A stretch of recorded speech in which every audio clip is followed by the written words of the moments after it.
안녕하세요. 반갑습니다. 최근 채권 시장에 나타난 상황들을 좀 정리를 해봤습니다. 어제까지죠? 확인된 몇 가지를 공유하면, 좀 각자 판단을 하셔서 대응을 하시면 좋을 것 같다는 생각을 했고요. 개인적인 입장에서 시장을 보는 뷰기 때문에 감안해서 보시면 좋을 것 같습니다. 저희 영상 꾸준히 보신 분들은 아시겠지만, 예전부터 채권에 대해서 영상을 많이 올렸었고, 당시 진입을 했던 시점 대비 지금 현재 한 20% 정도의 수익을 올린 수준이 됐죠. 사실 저희가 채권을 투자했던 시기만 하더라도 시장금리가 4%를 넘어가던 국면이기 때문에 미국 채권 투자에 대한 투심이 매우 안 좋았습니다. 채권 투자에 대해서 안정적인 거 아니야 라고 얘기를 하실 수 있겠지만 당시에도 금리 인하가 아직 시작되지도 않았고 여러 가지 상황이 안 좋다. 인플레이션이 잡히지도 않았다. 또한 달러가 많이 풀리고 있고 중국이 미국채를 팔고 있다. 각국 중앙은행들이 미국채를 팔고 금을 사고 있다 등등의 다양한 주장이 있었죠. 쉽지 않은 그런 투자 결정이라고 생각을 했고요. 그래서 이와 관련된 내용들을 중심으로 영상을 하나하나씩 계속 꾸준히 올렸습니다. 팩트체크 관련된 내용도 있었고 채권 투자와 관련된 매크로 부분도 저의 이제 뷰를 담아서 올렸습니다. 대부분 잘못된 정보로 인해서 주장하시는 분들도 많았고, 일부 데이터를 침소 봉대해서 확대 재생산하시는 분들의 얘기도 많았죠.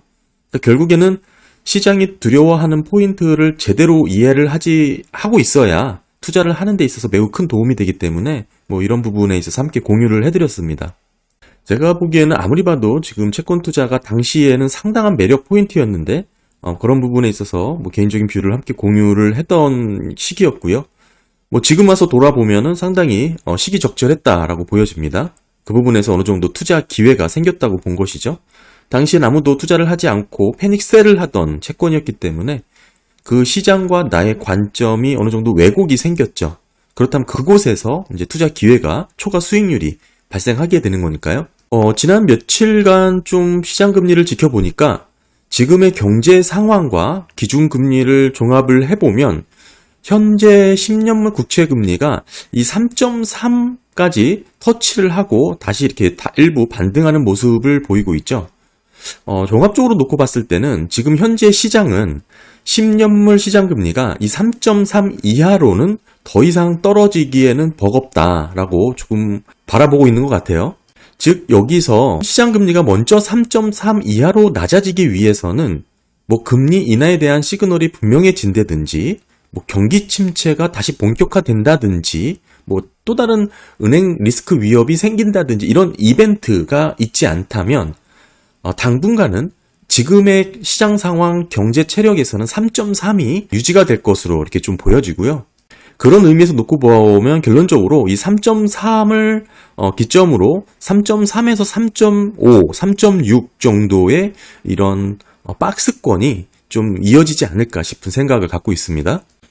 개인적으로 그럼에도 저는 23년 2월 24일 올렸던 영상처럼 그때 영상이 이 내용이거든요. 이제 곧 국채 수익률이 떨어진다라는 입장을 밝혔습니다. 그때 당시에 시장금리가 3.9%였어요.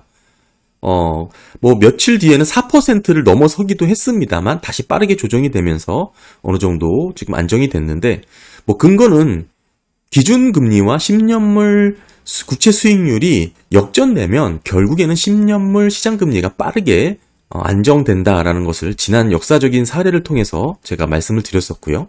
그렇게 말씀드렸던 시장금리 수준이 이 무렵이죠. 이제는 여기까지는 다시는 돌아갈 수가 없고요. 다시는 오지 않는 금리가 될 것이고 지금 현재에서는 많이 올라가도 3.7 무렵 정도에서 이제 다시 여기서 3.3에서 3.7 정도를 박스권으로 흐르는 구간이 횡보하는 구간이 조금 이어지지 않을까 싶습니다. 단 아까도 말씀드렸다시피 장기적으로는 제가 애초에 말씀드렸다시피 꾸준히 국채 수익률이 떨어질 겁니다. 떨어질 것이고 다만 우리가 생각하는 것처럼 이렇게 쭉 이렇게 떨어지지는 않으니까요. 지금 특별한 이벤트 아까 말씀드렸던 세 가지 이벤트가 없다면 아무래도 3.3을 돌파하기에는 좀 버겁지 않나 이렇게 보고 있는 겁니다. 다시 한번 말씀드리면 3.7을 넘어가는 일은 생기지 않을 것이다. 지금 은행 리스크들의 한계점을 테스트했기 때문에 3.7, 3.6을 넘어서는 부분은 만약 그렇게 생긴다면 또 강력한 추가 매수 기회로 보셔야 될 것 같고, 적극적인 또 물량을 늘리는 구간으로 이해를 하시면 좋을 것 같습니다.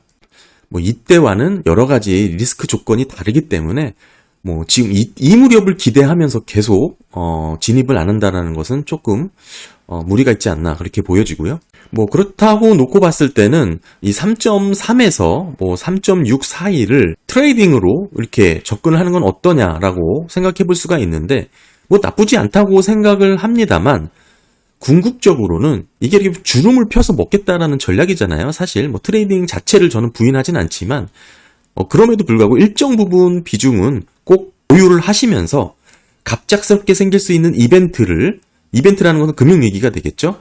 좀 대응하시는 게 좋다고 생각을 합니다. 특히 또 주말에는 가급적 채권을 보유하는 비중을 좀 늘리는 게 추천드려요. 왜냐하면 대부분의 은행 위기가 주말에 일어나니까요. 그 부분 대응하기 어렵기 때문에 주말에는 비중을 좀 늘리시고 뭐 이렇게 트레이딩 하시는 걸 권해드리고요.